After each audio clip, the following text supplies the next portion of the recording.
Good morning dear students, welcome to she was English grammar. ఈరోజు మనం మంచి ఇడియం ఒకటి నేర్చుకుందాం. ఆ ఇడియం ఏంటి అంటే త్రో ఇన్ ద టవల్ అని.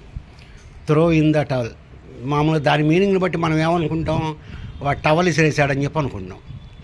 యాక్చువల్గా త్రో ఇన్ ద టవల్ అంటే మీనింగ్ ఏంటంటే టు యాక్సెప్ట్ డిఫీట్ అని, ఓడిపోయాను అని చెప్పి ఒప్పుకోవడం అనమాట ఏదైనా సరే. So finally the tennis player through in the towel, అయినా చివరికి ఓటమిని ఒప్పుకున్నాడు. Right, he tried to repair the computer but finally he through in the towel. ఇక నా వల్ల కాదు అని చెప్పి అయినా దాన్ని వదిలేశాడు అని. కాబట్టి త్రో ఇన్ ద టవల్ అంటే ఈ ఇడియమ్స్ అన్నీ విచిత్రంగా ఉంటాయి. మీరు ఎప్పుడూ కూడా దాని ఒరిజినల్ మీనింగ్ తీసుకోకూడదు. త్రో ఇన్ ద టవల్ అంటే టవల్ ఇసిరేశాడు అని. టవల్ ఇసిరేయటం ఏంటి అని మనకు మీనింగ్ వస్తుంది, కానీ దానికి స్పెషల్ మీనింగ్ ఉంటుంది అనమాట.